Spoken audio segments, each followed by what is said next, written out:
Salut la catchosphère, comme chaque mardi, bienvenue dans le podcast l'Open News, un podcast qui s'annonce bien intéressant. Et avant de commencer, comme d'habitude, vous commencez à avoir l'habitude justement, je ne suis pas tout seul puisque je suis accompagné de Gwen.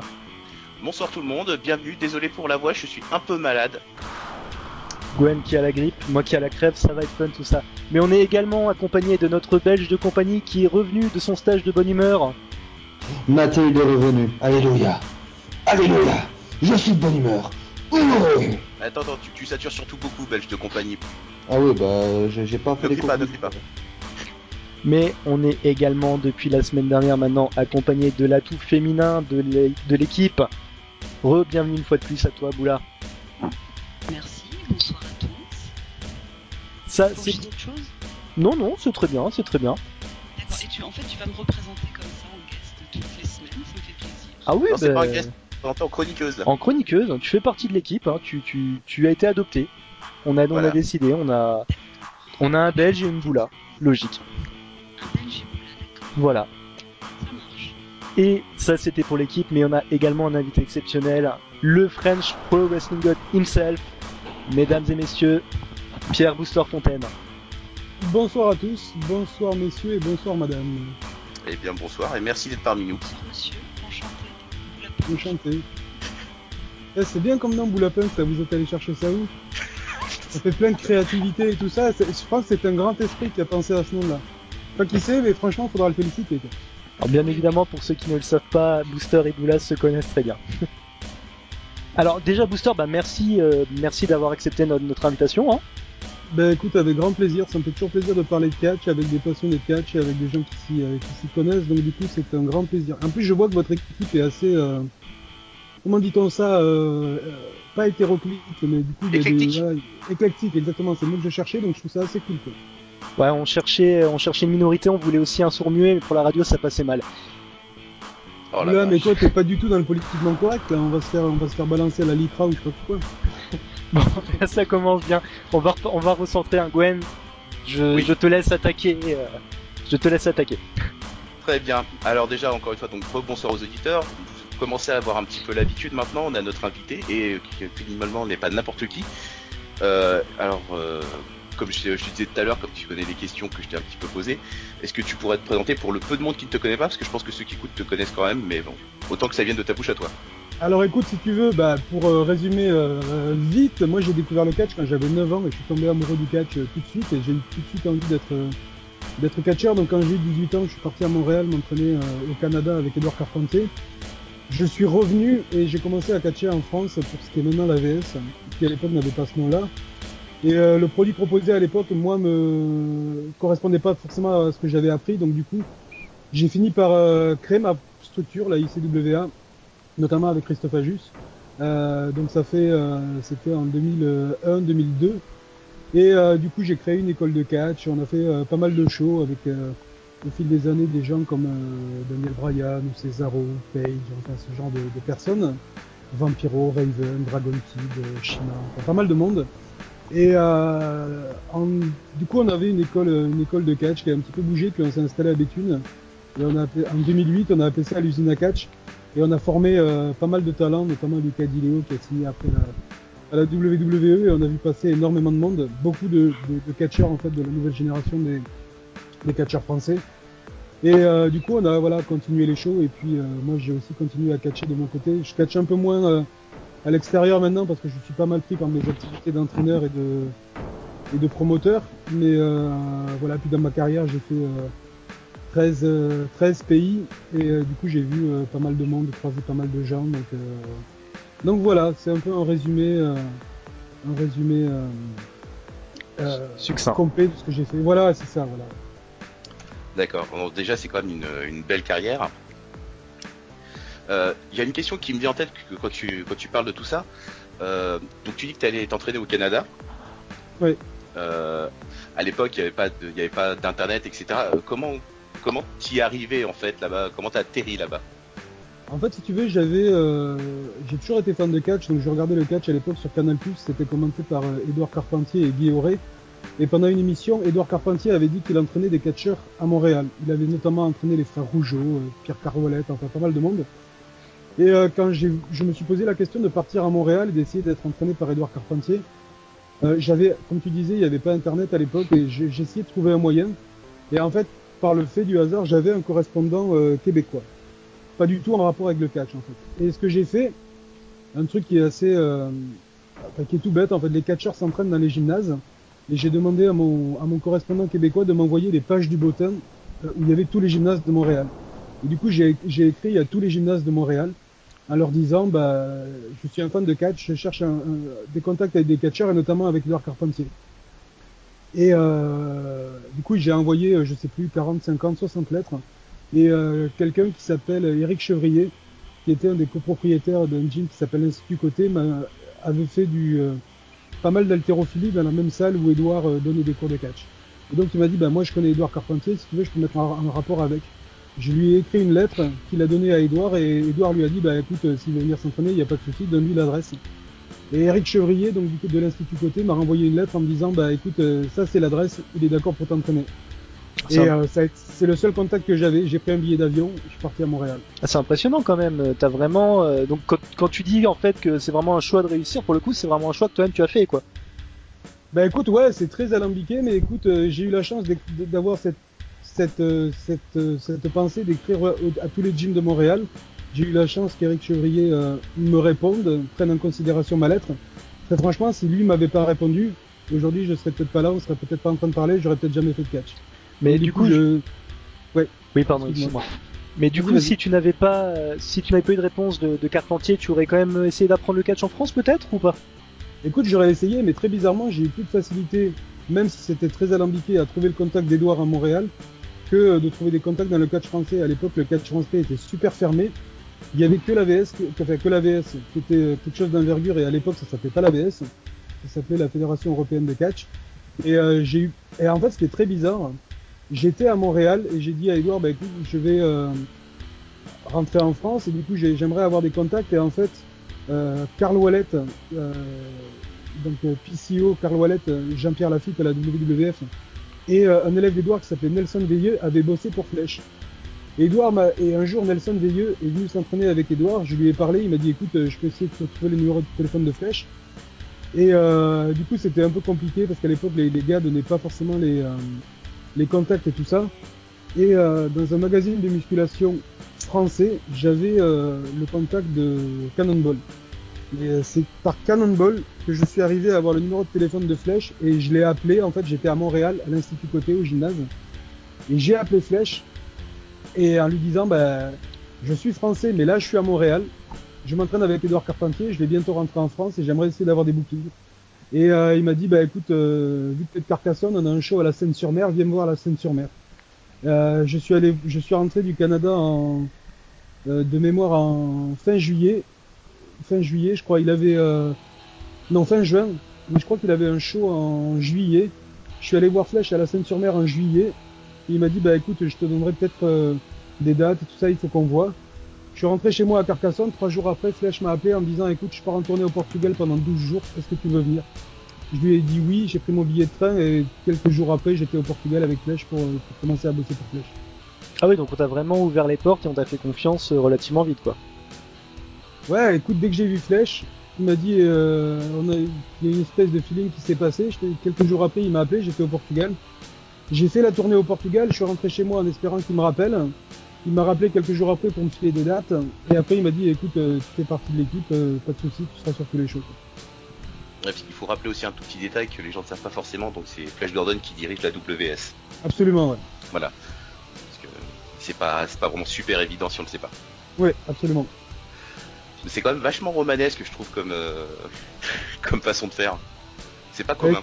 Le catch, c'est toujours on dit toujours dans le catch, il y a des gens, des personnalités particulières et il y a toujours des parcours particuliers. Le catch, c'est jamais une ligne droite, en fait.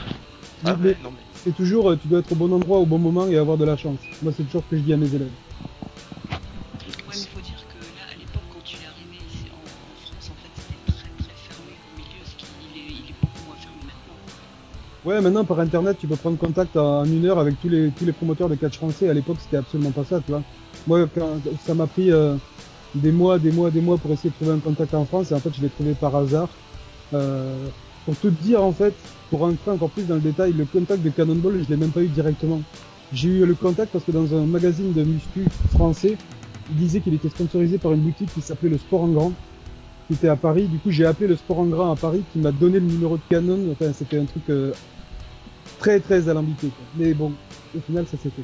Et du coup, Ouais, c'est vache. Excuse-moi, vas-y, Flo. Vas-y. du coup, tu es resté combien de temps finalement à t'entraîner au Canada? Je suis resté 11 mois parce qu'en fait, quasiment un an, parce que Edouard il entraînait le samedi matin et le dimanche matin. C'était pas comme des training camps où tu vas 3 mois et tu t'entraînes tous les jours.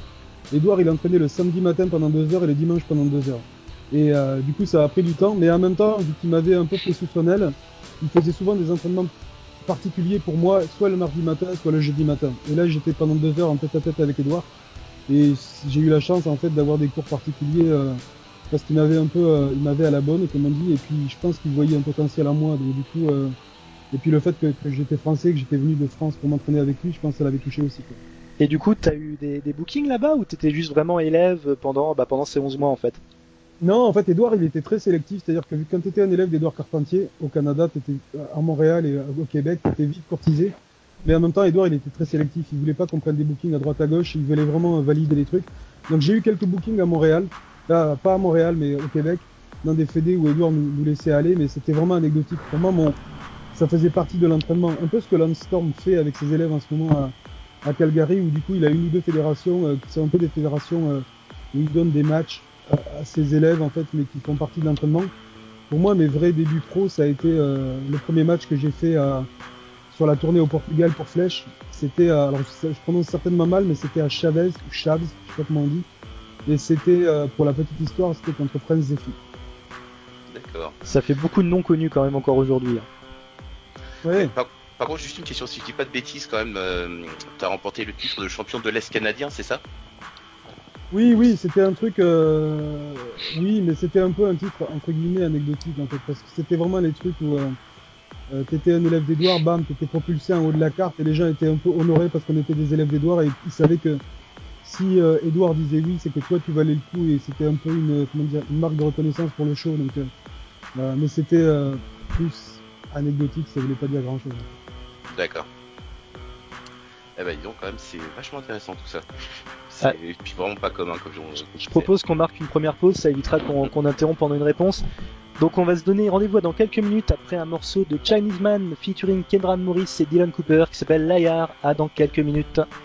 Et de retour dans le podcast L'Open News, toujours avec notre invité Booster. Ça discutait pendant les pauses, ça discutait Facebook, ça discutait catch, c'est ça l'Open News aussi, c'est des offs que vous n'entendrez jamais et c'est pas plus mal comme ça. Donc nous étions en train de parler de tes origines catchesques Booster au Canada et tu nous disais qu'en fin de compte tu avais pour toi ton vrai départ c'était du coup dans la promotion qui maintenant est la Wrestling Star en fait. Oui, parce que c'est les premiers vrais shows pro que j'ai fait et à l'époque, si tu veux, la structure en elle-même était pro, elle était carrée. Moi, si j'ai fini par partir, c'est parce que le produit proposé et la façon de travailler, en fait, me convenait pas à ce que j'avais appris et à mes aspirations. C'est pour ça qu'au final, j'ai arrêté de bosser pour Flèche et que quelques mois après, en fait, j'ai lancé ma propre structure pour proposer le produit que j'avais appris et que je voulais montrer aux gens, quoi. Juste une question, donc t'as évolué pendant combien de temps exactement à la WS, enfin de l'époque? J'ai dû commencer en 80, que je dise pas de bêtises. Je crois que j'ai commencé à l'été 97 et j'ai arrêté à l'été, ça doit être mai 99, un truc comme ça. Il me semble que c'était peut-être en 96. Parce que l'été 96, 97, oui, moi la première fois que je t'ai vu sur un show, c'était en avril 97. Ok, bah alors du coup c'était l'été 96 et l'été 96 jusqu'à mai 99, quelque chose comme ça. Ouais, donc quand même un bon petit moment. Ouais, ceci dit, la dernière année, je catchais quasiment plus parce que du coup, je voulais me donner des bookings, mais moi j'avais plus envie d'être sur la route parce que j'étais un peu lassé, j'ai commencé un peu à perdre la passion du catch et c'est pour ça que j'ai fini par créer la structure. Parce qu'à l'époque, je sais pas si c'est toujours pareil à la VS, mais à l'époque, sur une année, tu pouvais catcher 90% du temps, tu catchais le même mec et Flèche voulait voir le même match et il y a un moment, moi j'ai toujours tendance à beaucoup improviser dans le ring et à prendre du plaisir à changer de partenaire et à te mettre un peu en danger quand tu improvises beaucoup tes matchs. Moi c'est toujours ce qui m'a plu. Et donc du coup, voilà, c'est pour ça que j'ai fini par quitter le truc. Quoi. Mais D'accord. je suis surpris, les auditeurs les plus vieux se rappelleront peut-être qu'à l'époque, quand la ICW a été créée, c'était pas vraiment, enfin, du coup peut-être plus de l'autre côté, mais c'était pas vraiment le grand amour avec la WS en fin de compte. Et là, pourtant, t'as quand même un discours qui est relativement positif sur eux. Bah écoute, parce qu'en vieillissant, on devient un peu plus pragmatique. Et moi, il y a 10 ans, j'avais une opinion de Flèche qui était un peu meilleure que celle que j'avais il y a 15 ans. Et effectivement, parce que quand tu prends de l'âge, tu continues à apprendre sur le business. Moi, il y a des choix de Flèche que je comprends maintenant que je comprenais pas il y a 5 ans, que je comprenais encore moins il y a 10 ans. Donc du coup, voilà, moi, ce que j'ai toujours reproché à Flèche, c'est le fait d'avoir pris beaucoup au catch et de pas avoir beaucoup donné en termes d'investissement et tout ça. Mais après, ça c'est une question interne au business. Après, Flèche a fait les choix qu'il a fait. Tu vois, si ça fait peut-être quoi 35 ans, 30 ans, 35 ans qu'il est là, c'est forcément qu'il y a des choses qu'il fait qui sont des choses bien. Donc du coup, moi et aussi parce que il y a des gens qui bossaient pour moi qui ont fini par me faire les mêmes reproches que moi je faisais à Flèche. Et c'est aussi pour ça que ça m'a fait comprendre des trucs, des décisions que prenait Flèche que je comprenais pas à l'époque en tant que worker, que maintenant je comprends en tant que promoteur, quoi. Donc au Donc, final, tu peux rien enlever au fait que Flèche est un grand monsieur du catch et que le jour d'aujourd'hui, le grand patron du catch français, c'est quand même lui, quoi. c'est marrant dans la façon dont tu racontes ça, on a un peu l'impression du même cheminement que pourrait connaître quelqu'un qui devient père en fait, qui faisait des Mais proches. c'est exactement ça, c'est-à-dire qu'il y a un moment, tu prends de la maturité, plus tu évolues dans le business, plus tu vois des choses. Tu finis par voir les choses plus en tant que promoteur, aussi quand tu es entraîneur, tu vois comment tes élèves sont comment dire, peuvent réagir et tout ça. Et moi, il y a des comportements que j'ai eu avec Flèche que certains de mes élèves ont eu avec moi, et c'est pour ça que ça te fait réfléchir aussi. Et tu dis que forcément, tu peux avoir des points de vue qui changent. Donc, au niveau de la personnalité, je me suis jamais vraiment entendu avec Flèche sur certains trucs et ça restera comme ça. Au niveau du business, j'ai une vision plus claire des choses. Et puis après, c'est pas une pique gratuite que je fais, mais quand tu vois un grand patron du catch français comme est Flèche et quelqu'un de sa génération qui se veut être un grand patron et qui est une baltringue, ça fait aussi, voilà, par comparaison, tu te dis, bon, là, il y a un gars qui est sérieux et il y en a un autre, c'est une baltringue, et du coup, forcément, tu as une opinion plus positive de Flèche, quoi. C'est marrant que tu dis ça, il y a 2 secondes j'allais dire que le booster qui avait un peu tendance à, comment dire, à rentrer peut-être dans le lard, c'était un peu calmé, mais non, là tu nous rassures, en fait, Booster est toujours là. Mais écoute, dans le catch, je pense que toi, tu évolues dans le milieu du catch et c'est quelque chose que tu sais. Et moi, c'est un des premiers trucs que je dis à mes élèves.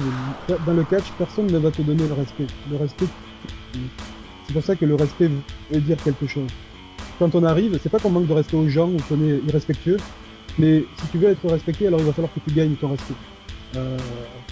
Flèche, par sa carrière, même s'il y a plein de trucs qu'il fait avec lesquels je suis pas d'accord, tu peux rien dire, il a gagné le respect, il faut être de mauvaise foi pour ne pas respecter Flèche.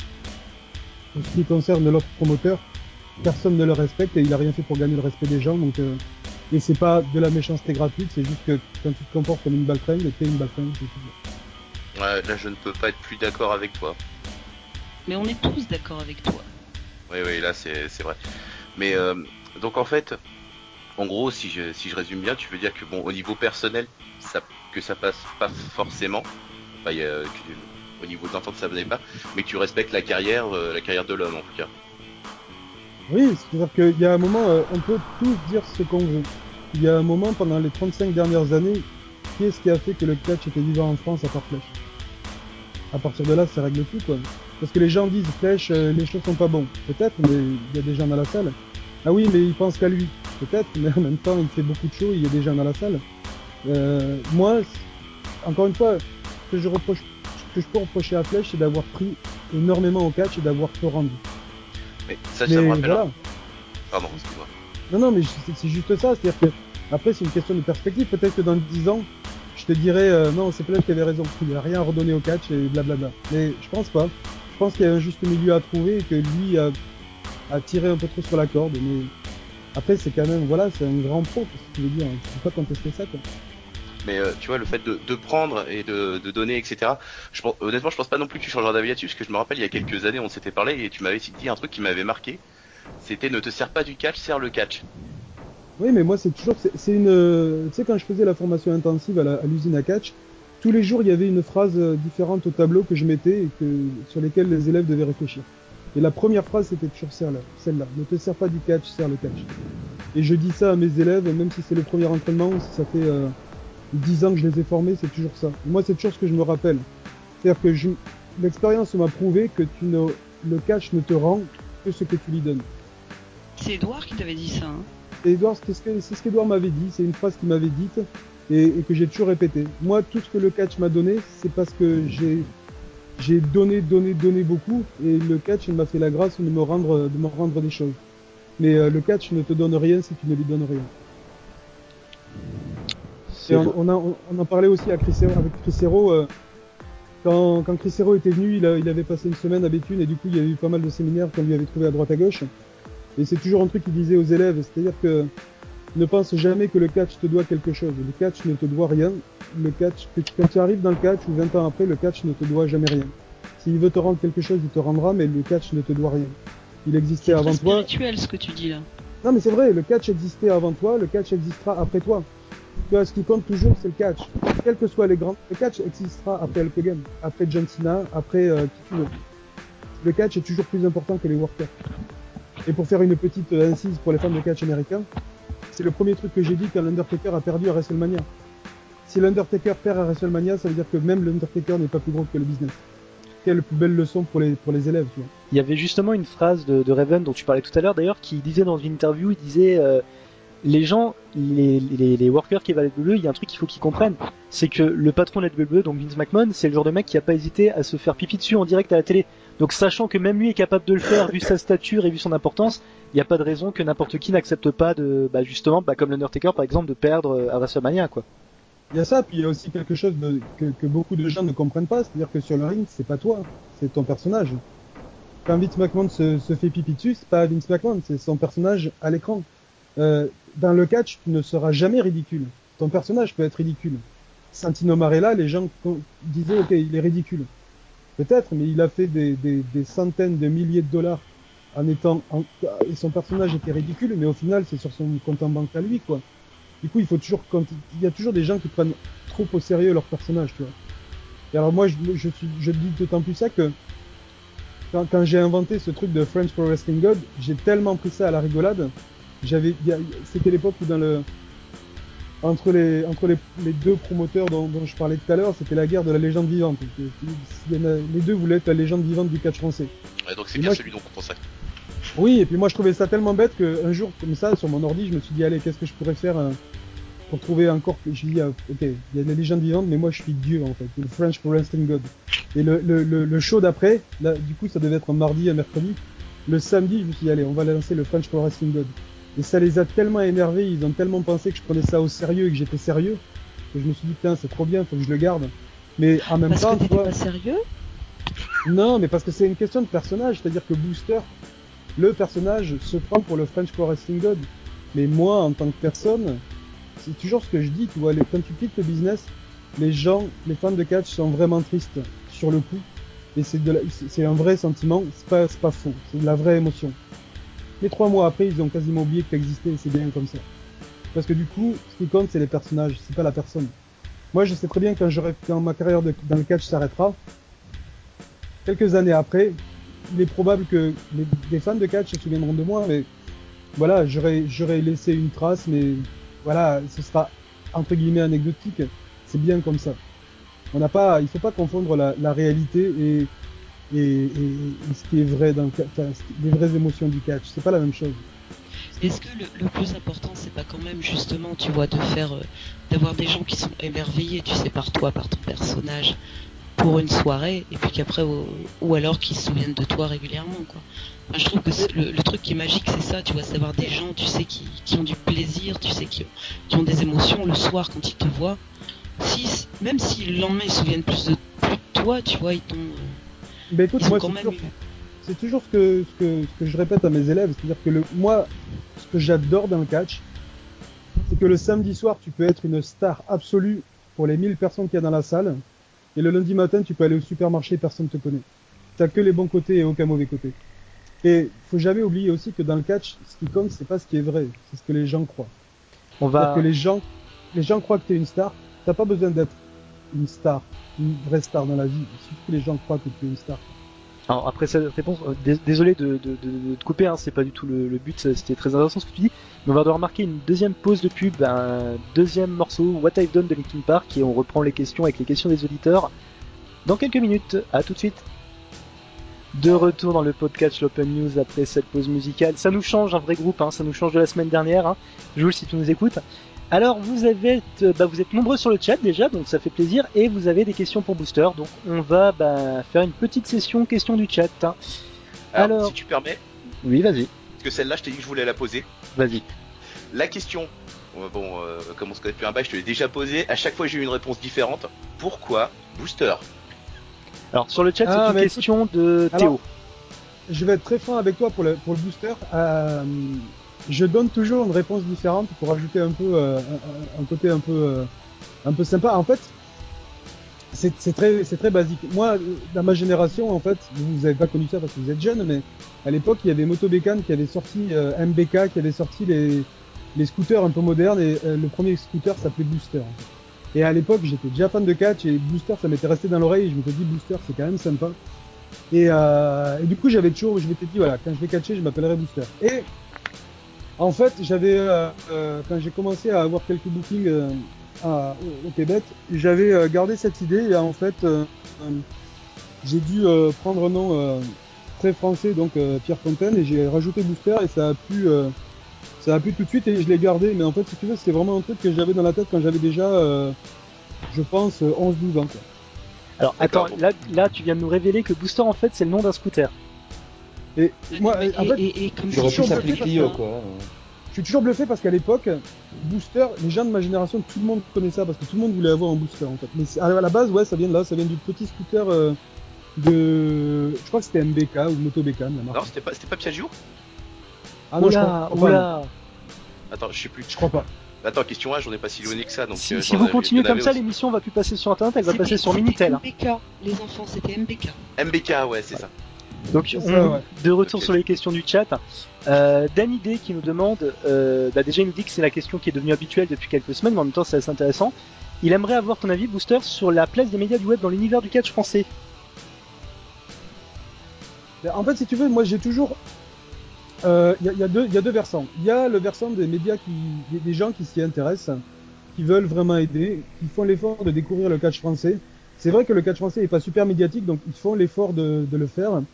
Et ils ont un vrai intérêt par rapport à ça. Ils se disent on veut essayer d'aider et tout ça, et donc ça c'est vraiment cool. Et après il y a un autre versant, et c'est moins présent qu'avant, de smart, qui sont vraiment très smart, avec le comportement smart, et qui jugent sans savoir. Il y a quelques jours, il y a Tommy End qui a tweeté un truc en disant il y a deux genres d'expérience. Il y a l'expérience de celui qui fait, et il y a l'expérience de celui qui regarde. Et la seule expérience qui te donne vraiment le droit à la parole, c'est l'expérience de celui qui a fait. Parce que c'est trop simple de regarder, d'être spectateur et de critiquer sans savoir ce que c'est de faire. Mais ça, c'est vraiment une marge infime, et qui, j'ai l'impression, devient de plus en plus infime que dans les médias du catch français. Je trouve que depuis quelques mois, il y a un vrai intérêt des sites en général français et des pages Facebook et tout ça de catch pour le catch français, et moi je trouve ça vraiment classe parce que c'est une vraie ouverture. Moi j'essaye d'être plus ouvert, j'aimerais que le catch français soit plus ouvert, et j'ai l'impression que les médias sur internet français, les sites de catch et tout ça, ont compris qu'on essayait de s'ouvrir et s'ouvrent aussi, donc ça c'est vraiment classe quoi. Ouais, bah c'est cool. N'empêche, c'est assez drôle quoi, parce que encore une fois, je l'ai dit la semaine dernière, je l'ai dit la semaine d'avant. Nous, on a beaucoup entre guillemets de mauvais échos, de personnes qui disent ouais ça suffit, sur internet vous avez pas votre place, etc. Pour beaucoup. Hein. Et en fait, on a demandé à chaque fois, on a demandé à Gianni, on a demandé à Nadia la semaine dernière, on te demande à toi. Et à chaque fois, on a de vos parts, on a de bons échos en fait. C'est assez marrant quoi. Il y a vraiment deux poids deux mesures tout le temps. Mais c'est un truc tout bête, c'est-à-dire qu'à partir du moment où on commence à se parler, forcément, quand les médias parlent avec des catcheurs ou des promoteurs, il y a déjà un dialogue, donc forcément c'est qu'il y a un intérêt des deux côtés. Après, moi, quand je parlais d'une marge infime de certains sites de smart, je suis désolé, tu vois, quand on fait Révolution et que c'est le samedi soir, le dimanche matin, on se fait détruire par des sites qui disent que le show était de la merde alors que personne n'était là, ils disent que c'était de la merde juste parce que c'est du catch français. Très franchement, voilà, tu vois, je vais pas leur tendre l'autre joue, quoi. Mais c'est une marge infime. Et avant, dans le catch, on avait toujours l'impression qu'on était critiqué. Et aussi parce qu'on avait une réserve, et je pense que ça venait aussi du catch. C'est-à-dire on était méfiants, parce qu'on avait l'impression que les gens nous jugeaient avant de s'intéresser à nous. Et du coup, moi, en l'occurrence, et je pense que pas mal d'autres, on a essayé de faire un effort. Et voilà, enfin, avant, on était sur des préjugés des deux côtés, et maintenant, je pense qu'on fait plus l'effort de se connaître. Et en faisant l'effort de se connaître, on se dit, ben voilà, à la base, on est tous fans de catch. Fan de catch, c'est pas un terme péjoratif, hein, c'est très, pour moi, dans ma bouche, c'est quelque chose de, voilà, tant que les gens s'intéressent, font l'effort de s'intéresser, essayent de comprendre et sont dans une dynamique positive, voilà, pourquoi on irait contre ça, ce serait stupide, quoi. Oui, mais en même temps, tu sais, à chaque fois que tu fais quelque chose qui marche, qui plaît, t'as toujours de la jalousie, tu sais, qui arrive. Et tu t'en es bien rendu compte, quoi, depuis toutes ces années. Et puis c'est vrai que Revo, de toute façon, il n'y a pas à dire, Revo, c'est quand même le show de l'année en France. Et puis t'as toujours des mecs, voilà, quoi, comme on dit vulgairement, des mecs en slip derrière leur écran qui ne se bougent pas, qui n'ont rien vu et qui vont balancer. Hein. Comment tu sais comment on est habillé là? D'un autre côté, j'ai envie de te dire, excuse-moi Boula, mais si les mecs étaient en slip dans la salle, ça poserait plus de problèmes. Non, ils sont pas en slip dans la salle, ils sont en slip sur le ring, c'est ce qui est différent. Oui. Ah, on a... Non, mais... Juste une seconde, en fait, bah toi aussi t'y étais d'ailleurs, pour avoir été à Revo, de toute façon, en étant très objectif, c'était vraiment sympa. Hein. Ah oui, oui. Il y avait du bien, du moins bien, mais dans l'ensemble c'était bien. Bah écoute, on essaye, le truc c'est que c'est toujours ça, c'est-à-dire que à partir du moment où les gens ont un avis, c'est un truc tout bête à dire, mais il faut quand même dire, c'est plus facile d'accepter l'avis de quelqu'un qui a vu le show plutôt que quelqu'un qui te détruit le show alors qu'il l'a pas vu. Hein. Et après, moi je suis le premier à dire, aucun show Révolution n'a été parfait, aucun show de la ICW n'a été parfait. Je pense qu'on fera jamais un show parfait, il y a toujours du bon, il y a toujours du moins bon. Et ce que les gens doivent comprendre, c'est que nous, on a besoin des retours des gens qui étaient dans la salle, que ce soit du public local, qui ira jamais sur internet, ou que ce soit des gens qui ont des sites ou des pages et qui donnent leur avis aussi.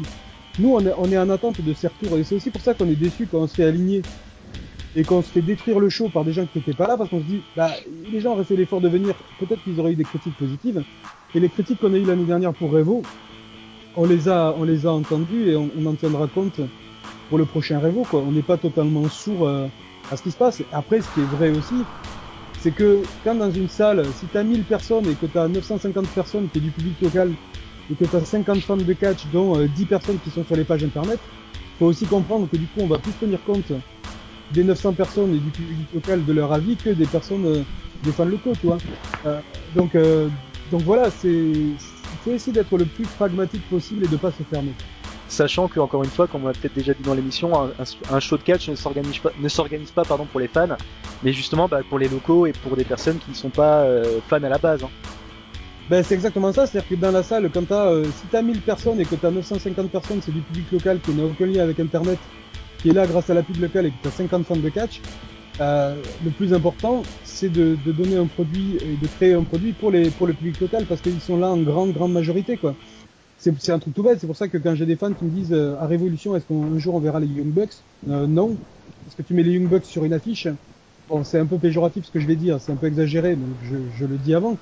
Si tu mets les Young Bucks sur une affiche, les gens vont se dire ah ok c'est des élèves de booster quoi, si tu les connais pas, parce que du coup ils ont un physique de, pour le grand public ils ont pas des physiques de catcheurs. Par contre si tu mets Mason Ryan, les gens vont te dire non mais Mason Ryan il sait pas catcher. Bah alors, déjà il sait catcher. Mais Mason Ryan, il fait 1m95, il fait 130 kg, tu le mets sur une affiche, tu te remplis la salle, quoi. Donc le choix est vite fait. Bah d'ailleurs, on s'en rend un peu compte, même à la WWE, ils ont tendance à penser pareil. La preuve avec l'affiche du Royal Rumble où en avant on te met Goldberg, Lesnar et l'Undertaker, quoi. Oui, mais c'est normal, la VVE copie Booster. Non mais après le catch, c'est un truc qui est... Alors les gens disent oui... Booster va dire ça parce que il faut dire ça. Non, le catch a toujours été vu comme un truc de big guy. Dans l'esprit général des gens, tu peux prendre 100 personnes dans la rue, tu lui dis un catcheur ça ressemble à quoi? Un catcheur c'est un gros gars avec des grosses épaules, avec des gros bras et c'est un poilu. Je confirme. Mais tu vois, c'est intéressant le côté fan et personne qui n'y connaît pas. Parce que c'est vrai que si tu demandes justement, tu vas dans la rue, tu demandes à quelqu'un qui, on va dire, qui est fan de catch. Bon, on part du principe, tu lui demandes selon toi qui est le meilleur catcheur ou machin, il va te dire potentiellement Ric Flair ou un truc comme ça. Et tu demandes à la personne qui ne connaît pas, qui connaîtra un seul catcheur, il va te sortir Hulk Hogan. Oui, parce que Hulk Hogan, c'est la figure de pro du catch, en fait. C'est ça, c'est-à-dire que, et dans l'état d'esprit des gens, le catcheur, du coup, c'est Hulk Hogan. C'est le gars qui est grand, qui a des gros muscles, qui est baraqué et qui a un côté un peu bigger than life. Qui a quand même un charisme de ouf, hein. Et puis c'est vrai que Hulk Hogan, même la personne, oui, qui ne connaît absolument pas le catch, sait que Hulk Hogan est catcheur. Un peu comme The Rock maintenant en fait. Hein. Ouais, Hulk Hogan, ouais, c'est ça, Hulk Hogan, l'Undertaker, Macho Man et maintenant The Rock. Ah, c'est la bonne époque, je me sens vieux. Mais tu es vieux. Alors on va marquer de nouveau une dernière pause musicale avant de reposer encore quelques questions des fans après. Alors cette fois-ci le morceau, excusez-moi je perds mes notes, ça fait très professionnel. Oui. Écoutez, on vous laisse la surprise. On vous laisse la surprise, non. C'est Cupid Chokehold de Gym Class Heroes et on vous dit à dans quelques minutes. De retour dans le podcast, on a Boulapunk qui a cassé notre réalisateur, elle a cassé notre Simon. Ça y est, c'est fini, on n'a plus de réalisateur. La bonne nouvelle, c'est que du coup, ce soir, on va vous faire une émission un petit peu plus longue. On finira un peu plus tard que d'habitude. Merci Boula. Il faudra avoir, toutes les équipes devraient avoir une boulasse, ça fait beaucoup de bien. Alors, du coup, on reprend les... Sorti de son contexte, c'est dégueulasse. C'est horrible. Merci les gars. On va reprendre les questions des auditeurs quand même, parce que mine de rien, ça réagit pas mal sur le chat. Alors, on a Toto, et ce n'est pas une blague, qui nous demande, avec la fermeture de l'usine à catch que tu dirigeais, et l'ouverture de la nouvelle version tenue par Gianni, va-t-il du coup y avoir plus de shows ICWA ? Très bonne question d'ailleurs, Toto. Oui, parce qu'en fait, depuis que l'usine à catch a fermé, du coup, grâce à Gianni, en fait, une usine à catch a réouvert à Cluse, et du coup, on a appris aujourd'hui, il m'a appris aujourd'hui que on avait déjà annoncé que le stage de février était plein, et on a su aujourd'hui que le stage de mars est aussi plein. Donc du coup les deux premiers stages, le 18 et 19 février et le 18 et 19 mars, tout est déjà complet, donc c'est plus possible de s'inscrire. Mais effectivement, depuis que l'usine à catch a fermé, moi je me consacre exclusivement au démarchage. Je passe mes journées à ça, donc vu que je suis plus superstitieux, je n'annonce rien, mais je suis en train de travailler sur 5-6 trucs à la fois. Donc il y a des dates qui vont être annoncées incessamment sous peu. Et du coup, ça va monter en puissance forcément au courant de 2017, puis en 2018, le rythme de croisière, ce sera plus en 2018, mais ça va déjà monter en puissance en 2017. Ah bah on te le souhaite. On te le souhaite, et puis n'hésite pas à nous prévenir, on te fera de la pub dès que ce sera bon. Aucun souci. On a Théo qui nous demande, as-tu prévu de faire confiance à d'autres catcheuses féminines pour tes shows ? Oui, notamment pour une des dates qui va arriver, là on va avoir une catcheuse qui a pour l'instant jamais catché pour nous. Et oui, effectivement, ça va tourner, sachant que moi, je suis parti dans une optique de plus forcément avoir un roster unique qui va sur tous les shows, mais vu que par le fait du démarchage, on va aller un petit peu à droite à gauche, on va plus faire appel aux talents locaux que d'habitude. Donc, on va avoir un roster qui va énormément s'agrandir avec plus de jeunes talents formés à droite à gauche. Et notamment avec plus de catcheuses là. Donc du coup ça va vraiment être les années de l'ouverture en quelque sorte pour la ICWA. Absolument, c'est-à-dire qu'à partir de ça, on fonctionnait déjà comme ça. On a notamment un handicatch où le roster s'est ouvert, mais ça va se multiplier. C'est-à-dire qu'il va y avoir beaucoup de nouveaux visages sur les shows ICWA. Et le roster avant, disons qu'on tournait sur toujours à peu près les 15 mêmes personnes. On va vite en rythme de croisière, si tout se passe comme prévu, on devrait plus tourner sur une quarantaine de personnes que sur une quinzaine. D'accord. On a Danidé qui nous pose la question, est-ce que voir un Cody Rhodes ou des talents qui explosent actuellement en Angleterre, donc il nous parle de Zack Sabre Jr., Pete Dunne, Tyler Bate, etc., à Révolution serait-il possible? Donc Révolution ou un autre show?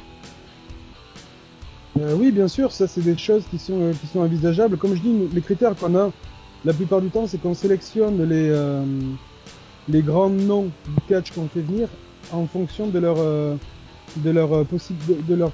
capacité à attirer aussi le public local. Donc c'est vrai qu'on a plutôt tendance à se baser sur des gabarits. Donc par exemple, Pete Dunne par exemple, on aurait moins tendance à faire appel à lui par exemple qu'à Dave Mastiff. Parce que Dave Mastiff c'est plutôt un poids lourd qui va attirer du public local. Mais nos critères de sélection, c'est cela. Mais le fait d'avoir des grands noms en fait de la scène indie et tout ça sur les shows, oui, c'est un truc qui est possible. Le seul critère, c'est plutôt qu'il puisse aussi attirer le public local. D'accord. Et enfin, on a une... Donc ce serait plutôt un Cody Rhodes quand même, un peu plus mastoc et plus connu. Ouais, mais sachant que par exemple Cody Rhodes, si tu regardes, c'est un débat qu'on a eu souvent avec, notamment avec Chris Ajus. On sait tous que John Cena, c'est la grosse star du catch en ce moment dans le monde. Mais en même temps, tu mets John Cena sur une affiche, disons, tu fais un show, attends, je te prends une ville au hasard, Clermont-Ferrand. Tu fais un show de catch à Clermont-Ferrand, et tu mets John Cena sur l'affiche. Ça va attirer les fans de catch, mais est-ce que ça attire le public local? Ce qui attire, c'est son physique. Ouais, tout à fait. Et du coup, tu vois, le truc c'est ça, c'est-à-dire que, est-ce que Cody Rhodes sur une affiche, ça va attirer forcément plus loin que les fans de catch? Potentiellement, si tu mets Cody Rhodes sur une affiche dans un show de catch en France, ça attire combien de personnes? C'est ça la vraie question. C'est vrai que c'est difficile en plus de répondre pour nous qui Cody Rhodes, soyons il est un pas... petit peu... Enfin, Cody Rhodes, je vais pas dire qu'il est banal, mais comment dire, il est... c'est vrai que tu vas avoir des catcheurs français qui vont avoir plus de... Enfin, autant de gueule, quoi. Bah, sur une affiche, qui attire plus de monde? Cody Rhodes ou Mason Ryan? Ah bah, Mason Ryan, sans aucun Mason doute. Ryan. Et sur une affiche, qui attire le plus de monde? Tristan Archer avec son physique ou Cody Rhodes? Tristan. Pour le public local, pour la personne lambda qui passe devant l'affiche, ouais. Donc il faut que les fans de catch comprennent que, vu la façon dont le catch français fonctionne, nous on est obligé de tenir compte de ces critères-là. Et souvent les fans de catch ne comprennent pas ça, mais il faut absolument arriver à comprendre ça, quoi. C'est-à-dire qu'on fait pas ce qu'on veut. Moi c'est souvent ce que je dis aux gens. Donc, l'année où on a fait Révolution 6 avec Chris Hero, et le jour d'après on a fait le show Adrenaline qui était show Super Indie à Legina Catch. Qu'est-ce qu'en tant que fan de catch, le show que je veux voir c'est quoi? C'est Adrenaline. Et en tant que promoteur, le show que je fais c'est Révolution 6. Ça se tient, c'est même logique.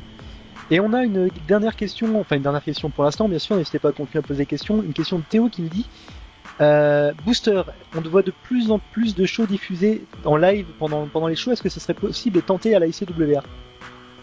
Alors les shows en live, c'est une question qu'on s'est déjà posée. Dans un avenir proche, probablement pas. Par contre, avoir les shows disponibles très rapidement en VOD, ça c'est quelque chose qui va arriver rapidement. Du coup, il y aura du VOD très rapidement après les shows. Le truc de diffuser les shows en direct, c'est l'étape d'après. Mais c'est l'étape d'après, c'est pas pour ça qu'il y aura forcément les shows complets en direct. Mais qu'il y ait quelques des trucs en direct, possiblement, les shows diffusés totalement en direct, j'en doute. Bah, disons que c'est aussi beaucoup plus compliqué à faire. C'est plus compliqué, puis après il y a un truc tout bête, c'est que nous on travaille pour des gens qui organisent des shows localement. Si les gens peuvent voir le show gratuitement chez eux, forcément il y a plus d'intérêt à acheter un billet pour aller le voir dans la salle. Donc, Ah non, mais pas forcément gratuitement. Tu peux faire payer aussi à la séance en pay-per-view. Ah oui, mais ça c'est un truc qu'on a déjà envisagé. Le seul problème c'est que je pense qu'il y a que l'APC en France qui a fait ça. Ils avaient commencé par des streamings gratuits où ils avaient pas mal de monde. Dès qu'ils l'ont fait payant, il n'y a plus personne. Le catch, en France, le truc du pay-per-view, c'est quelque chose qui n'est pas encore passé dans les mentalités. Et donc du coup, pour le faire bien, ça demande quand même quelques moyens techniques et ça demande un certain budget. Et pour l'instant, on doute fortement du fait que ça puisse être rentabilisé avec les gens qui achèteront le show en live. Donc c'est pas gagné, on va dire. La diffusion en direct, non. Par contre, le VOD, ça c'est quelque chose qui est déjà acté et qui va arriver rapidement. D'accord. Alors effectivement, pour l'instant, on n'a plus de questions sur le chat. Ah si, c'est pas une question, mais je n'ai plus le nom, mais qui te félicitait pour ton Booster Challenge. Et d'ailleurs, ça tombe bien parce que je crois que Gwen avait une question à ce sujet à te poser. En fait, c'était plutôt déjà d'où est venue l'idée du Booster Challenge 500. Et si tu pouvais nous expliquer comment ça s'est passé au fur et à mesure. En fait, si tu veux, c'est un truc tout bête. En fait, moi, j'ai toujours des problèmes de poids et je savais que je devais perdre du poids, que c'était pas bon pour ma santé. Jusqu'à un moment où j'avais des graves problèmes de santé, notamment au niveau de la tension artérielle. Et j'avais toujours du mal à trouver la motivation de perdre du poids.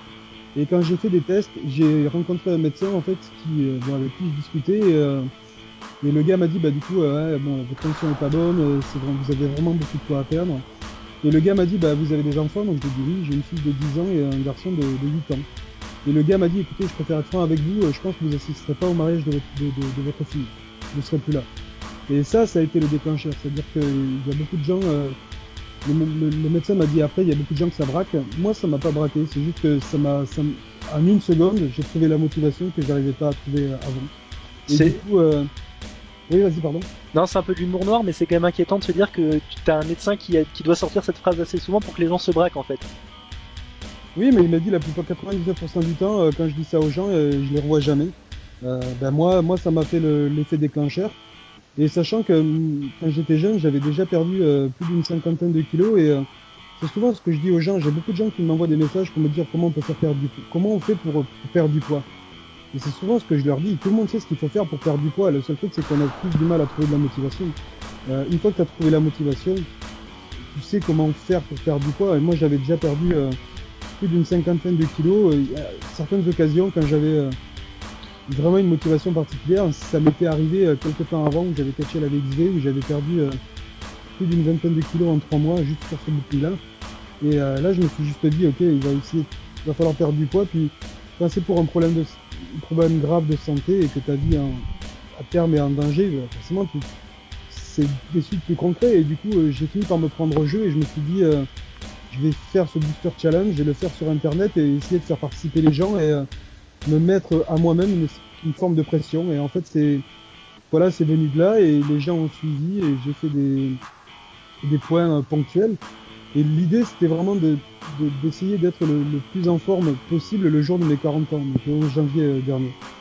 Et du coup, voilà, c'était ça. Et le Booster Challenge a pris fin le 11 janvier dernier. Et là, dans les semaines qui viennent, je vais réannoncer certainement un nouveau challenge pour une date spéciale qui est Revo. Je vais essayer de me fixer un challenge particulier pour Revolution 9 le 20 mai 2017 et puis pour le jour de mes 41 ans, le 11 janvier 2018. Et tu peux pas nous en dire un peu plus là? Tu peux pas un peu nous donner des indices? Écoute, très franchement, si je te dis nous donner une info, je te mentirai parce que je n'ai même pas encore décidé ce que ce sera. D'accord, donc tu veux juste vraiment marquer le coup mais tu ne sais pas encore comment. Voilà, c'est-à-dire que je cherche les deux bons challenges à me fixer, donc j'ai réfléchi encore. D'accord. On va marquer, je sais que je vous dis que c'était le dernier avant, mais étant donné qu'on a une émission un peu plus longue, on va encore marquer cette fois une dernière pause de pub avec, j'ai encore perdu mes notes. 100 miles de Yol. Voilà, et on vous dit à dans quelques minutes. Merci Gwen. Je t'en prie. Et de retour dans cette ultime partie du podcast L'Open News avec Booster qui est super intéressant à entendre. Je sais pas si vous êtes d'accord avec moi, apparemment sur le chat c'est le cas. Je sais pas si vous êtes d'accord avec moi dans l'équipe, mais c'est vraiment intéressant à entendre les réponses de Booster. Donc, non, pas du tout, moi je m'ennuie comme un rat mort depuis tout à l'heure. Il est intéressant en parole et sur le ring, donc allez le voir en show quand il est disponible. On a... Alec est là. Je l'avais pas entendu, dis donc. Bonsoir. Bon. Alors. Nous noter, je crois que vous là, tu avais une question à poser. Qu'est-ce que écoute, je suis franchement, excusez-moi là, rattrapez-moi parce que ça m'est sorti de... ça vient de me partir. D'accord, ok. Bon, on va poser une question relativement simple en fait. Déjà, donc apparemment, d'après ce que tu nous as dit, la nouvelle UGA Catch marche très bien, même dès son démarrage. Oui, ça marche bien parce que les 2 premiers stages sont complets et puis on a eu quand l'annonce a été faite, en fait, on a eu la surprise d'être aussi contacté par des fédérations étrangères en fait qui étaient intéressées pour faire éventuellement des partenariats. Donc du coup, ouais, c'est plutôt cool. Et justement, c'est là où... Vas-y. Oui, justement, moi je voulais dire, donc là, tes stages donc, sont sur un week-end pour le moment. Est-ce que dans l'avenir, ce sera des stages qui vont être plus longs, peut-être?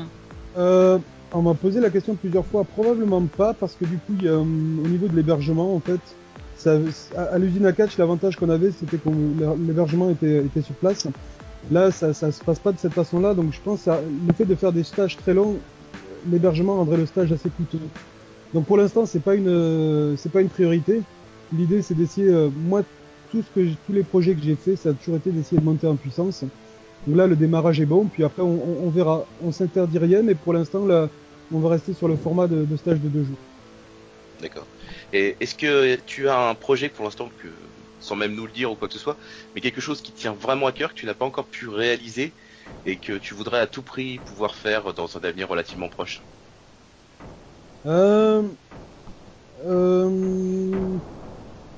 En fait, moi, c'est ça, c'est-à-dire que moi, j'ai toujours eu beaucoup de projets parce que je passe 90% de mon temps à penser au catch et à vivre catch, mais oui, il y a toujours plein de projets dans les cartons, pas forcément un projet plus que notre, mais pour te dire, là, en fait, moi, je m'occupe de Révolution 9, j'ai déjà des idées pour Révolution 10, donc ça, c'est une partie du truc, il y a la partie show.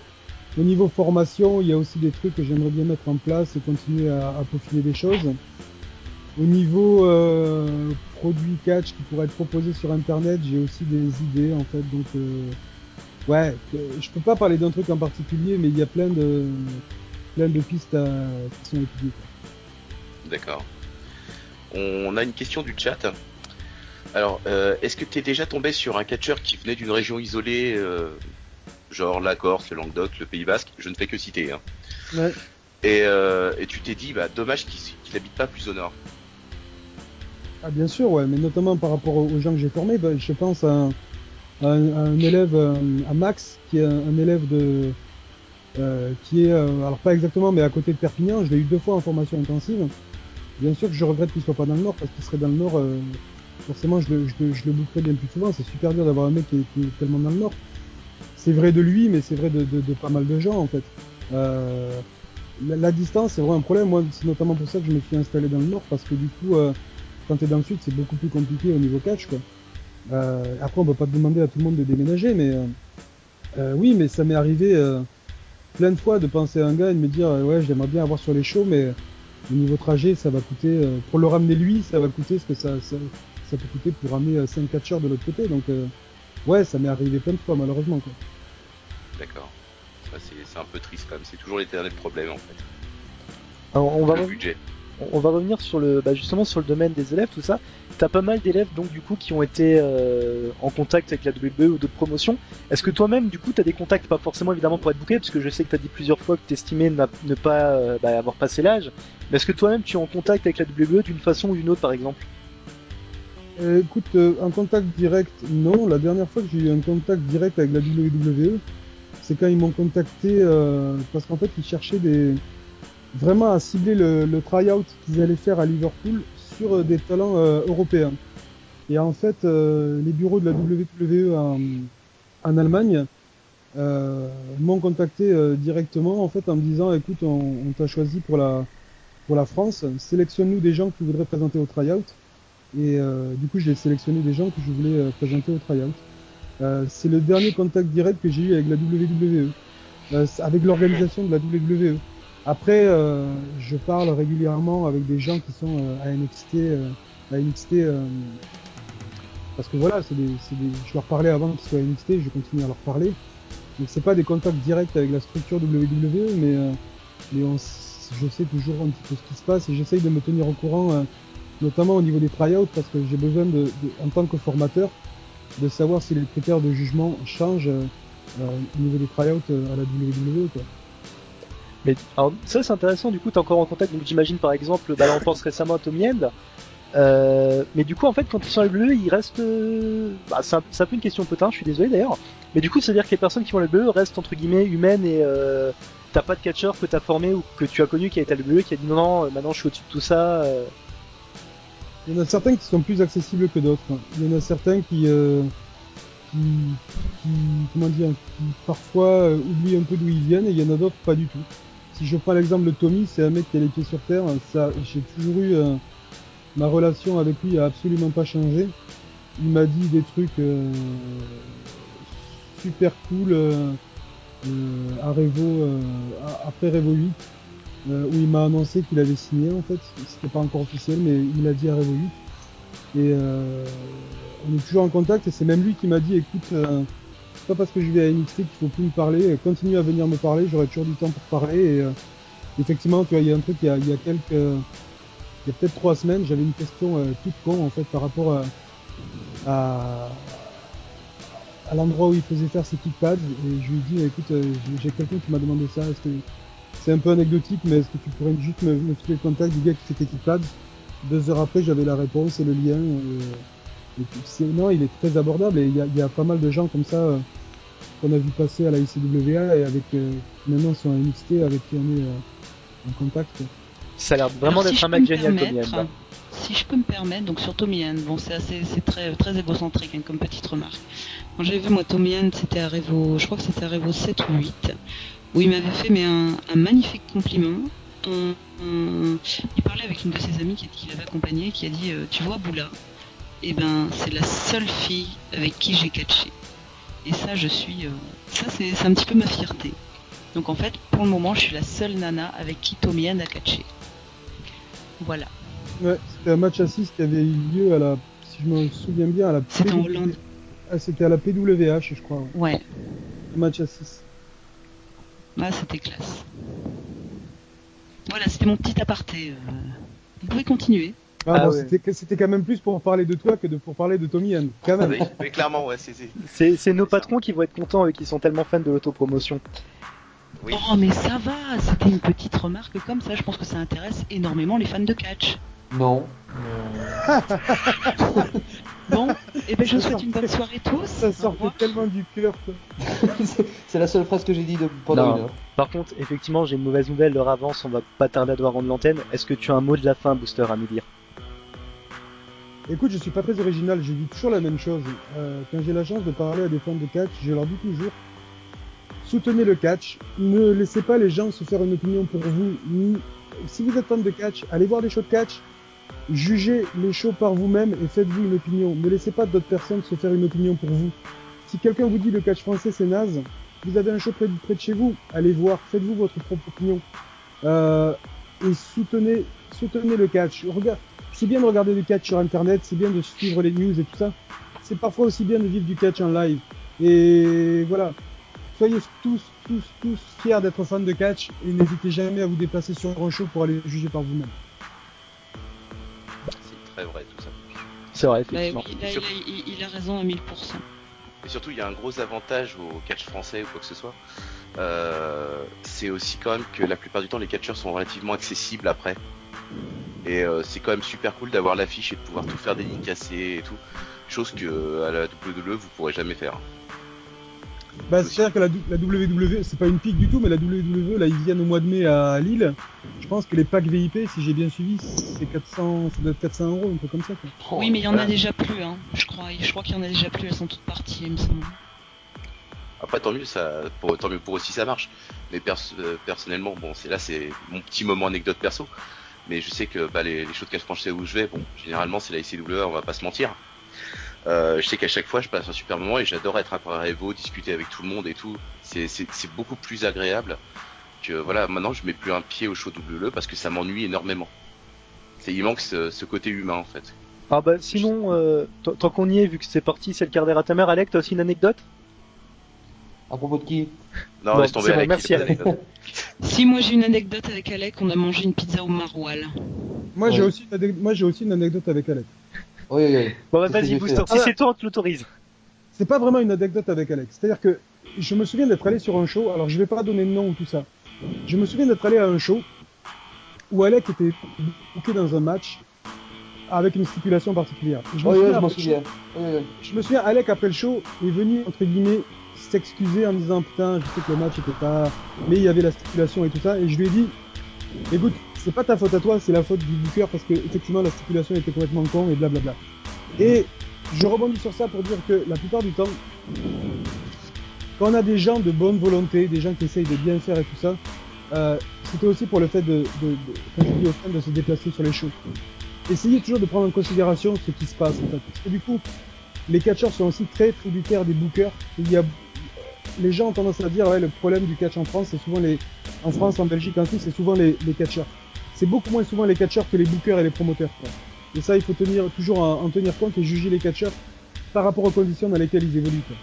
Et c'est pour ça que je pensais avec ça avec Alec, parce que j'avais énormément apprécié le fait qu'il vienne me demander un avis sur son match, et qu'il soit aussi conscient que là de dire ah ouais, du coup cette stipulation et ça, et du coup moi bon, je connais un peu ça, j'avais compris, mais c'est toujours très appréciable d'avoir un catcheur qui est un peu moins expérimenté, qui vient te voir en te disant ok, j'aimerais bien que tu me donnes l'avis sur le match et tout ça, et c'est toujours Ouais, sympa les gars qui ont cette mentalité là, quoi. J'avais commencé ma phrase, même pas en disant bonsoir, j'avais dit salut Booster, je suis désolé. C'est exactement ça, ouais, c'est exactement ça, ouais. Bah, je pense que c'est une bonne morale pour finir l'émission, donc on va en finir là. Ça a été un plaisir de te recevoir, Booster. Écoute, plaisir partagé, ça m'a fait très plaisir de parler avec vous et j'espère que les personnes qui ont posé des questions ont eu des réponses qui les ont satisfaits. Bah, ils ont l'air très contents en tout cas, enfin le peu qu'on a eu de retour, mais ils ont l'air contents. Et effectivement aussi plaisir partagé, tu reviens quand tu veux en tout cas. Écoute, merci beaucoup. Notamment quand ça va être l'époque de Revo et tout ça, je serai content de revenir pour rediscuter de tout ça. D'ailleurs, On viendra voir si Revo. tout va bien, ouais justement, je pense qu'on sera tous les... L'équipe tous les sera là. quatre. L'équipe sera là normalement. On sera En théorie, tous à oui. Revo. Voilà. Super classe. Voilà, bah on va vous dire à la semaine prochaine. N'oubliez pas de nous rejoindre sur les réseaux sociaux. Il y en a plein, mais vous commencez à avoir l'habitude, donc c'est pas la peine qu'on répète. Ça a été un plaisir encore une fois et à mardi prochain. Bye bye, bisous à tous. Salut tout le monde. Bisous, une fois.